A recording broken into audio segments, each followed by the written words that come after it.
All right, that might provide the backdrop for why the administration was requesting $4 billion more in security funding. Kevin McAleenan, the acting head of the Homeland Security Cabinet Department, saying that today at a committee meeting attended by West Virginia Republican Senator Shelley Moore Capito, chairing that hearing today.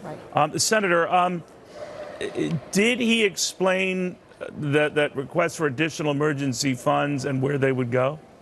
Yes, he did. He talked a lot about the humanitarian issue. They're also having a difficulty with the meeting the demands of the workforce. The CBP cannot patrol the border and take care of the influx of families at the same time. It's resulting in, unfortunately, catch and release, and that, I think, is a dangerous thing for the country. It's not fair to those trying to get in here legally, and it really, I think, needs to be stopped. All right. The fact is a growing number of Democrats are now agreeing that something has to be done at this border. It is getting a little out of control. Have you talked to some of your Democratic colleagues, Senator, who agree, whether they agree with the additional funding request, part of it, all of it, what? Well, you know, they really don't agree with the funding request, which for the life of me, I don't understand. I mean, they acknowledge that there's a crisis, but they don't want to give the president any kind of a win, which they perceive that this would be.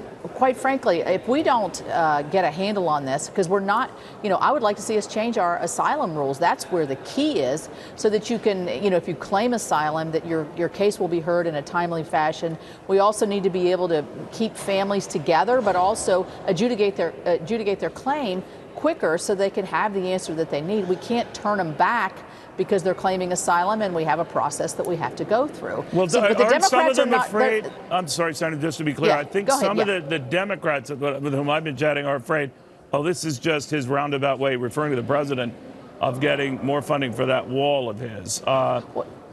Can you answer that? You know, the wall's part of it. It's a comprehensive system. He's asking for another $5 billion for the wall, which I plan to support. However, we know that the wall's not the only solution. But this $4.3 billion is not for that. No, there's no wall money in there at all. Understood. Understood. Yeah. All right. Switching gears then, yes. Senator, if you don't mind.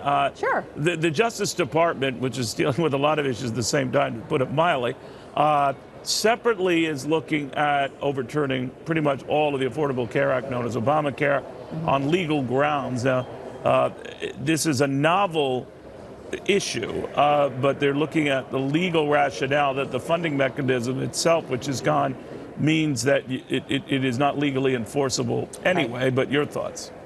Well, I think obviously that we'll wait and see what happens with the court case. I think that the scare tactic of you're going to lose your insurance and you're going to lose your ability to have insurance if you have pre-existing conditions is just a smokescreen, I think, which I don't think would be the result of this court case. I think we've got good solutions here: small business plans, selling across state lines, shorter-term insurance plans, more choice.